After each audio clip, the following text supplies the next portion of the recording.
आदेश देण्यात आला, परंतु त्याबरोबर हाही आदेश देण्यात आला की ज्या काही सर्व सजा द्यायच्या आहेत त्या प्रथम कवी कलशांना देण्यात यावे। का कवी कलशांचे हाल झालेले पाहिले तर कदाचित संभाजी महाराज शरण येतील असा औरंगजेबाचा घोर गैरसमज होता। म्हणून सर्व सजा प्रथम कवी कलशांना देण्यात आल्या। प्रथम कवी कलशाची जीभ कापण्यात आली आणि मग संभाजी महाराजांची जीभ कापण्याकरता अरे सैनिक हातामध्ये सांडशी घेऊन संभाजी महाराजांच्या लक्षात आला तर जीभ जाणार, जबडा घट्ट होता, काय करावं। सैनिक जवळ आले, जबडा उघडण्याचा प्रयत्न करू लागले। 10 सैनिक, जबडा उघडत नव्हता। मग एकाने जोरात संभाजी महाराजांच्या कानशिलावर जोरात मार केला, संभाजीचा जबडा उघडला नाही। एकाने संभाजी राजांच्या मस्तकावर जोरात प्रहार केला, जबडा उघडला नाही। अरे उघडेन कसा, वाघाच्या जबड्यात घालून हात मोजीन दात, अशी ही आमची अवकात सांगणारा छाव्याचा जबडा होता तो। काय करावं सुचेना। एकाने युक्ती केली जबडा उघडण्यासाठी, संभाजी राजाचं नाक दाबलं, नाक दाबल्यानंतर श्वास सोडला, जबडा उघडला गेला। सांडशी आतमध्ये गेली, सांडशी मध्ये जीभ बाहेर मोडली, समसेर लखाकली, तलवार चलली आणि संभाजी राजाची जीभ खाली तुटून पडली। रक्ताची गुळणी बाहेर आली, रक्ताच्या चिरकांड्या बाहेर पडल्या आणि जी जीभ आयुष्यभर जगदंब म्हणत होती ती जीभ कडू बुद्रुकच्या मातीमध्ये फेकण्यात आली।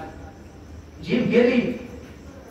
आता औरंगजेब बादशाहाने दुसरी सजा पुन्हा सांगितली की संभाजी महाराजांचे डोळे काढण्यात यावे आणि तप्त लाल सळाय घेऊन हशम संभाजी महाराजांच्या जवळ आले।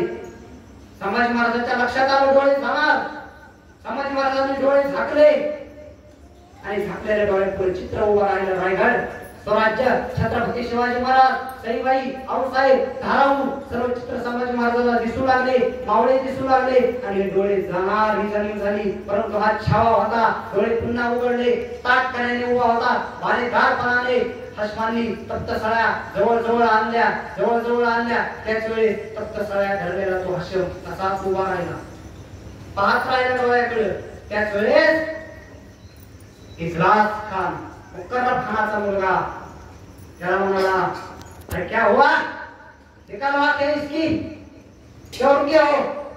आणि तो तप्त सळ्या घेऊन उभे असलेला हशम मनाशीच म्हणू लागला संभाजी महाराजांच्या त्या केशदार डोळ्याकडे पाहत, अरे आंखें जलाने के लायक नहीं, ये आंखें तो जताने के लायक है।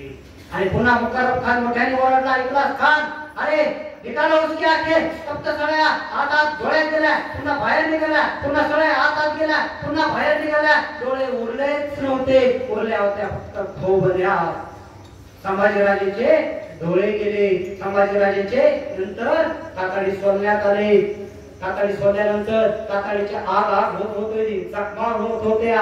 अरे आपल्याला जर सुई टोचली तर 8 दिवस आपला पाय दुखतो, काटा टोचला तर आपण पायाला धरून बसतो। कसं सोसला असेल संभाजी महाराजांनी।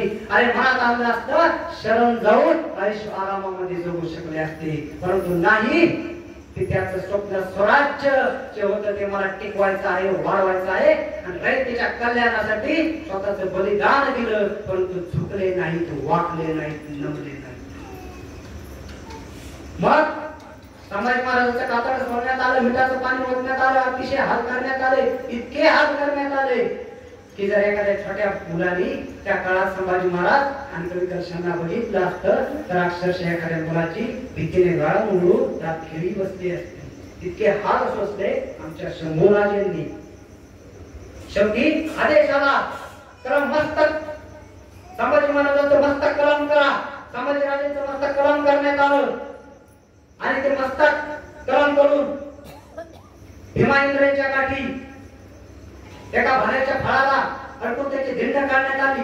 तो फळा भीमा इंद्रायणीच्या काठी रोवण्यात आला। भीमा इंद्रायणी ही ते मस्तक पाहून अश्रू ढाळू लागल्या, कारण भीमा इंद्रायणी पाहिलं होतं ऐश्वर्य, हे धैर्य, संभाजी राजाचा पराक्रम। खरं तर या राजांनी आमच्यासाठी प्राण बलिदान केलेले आहे, परंतु संभाजी राजांचं बलिदान व्यर्थ जाते की काय अशी हल्ली शंका येऊ लागली। राष्ट्रपुरुषाचं आमचं बलिदान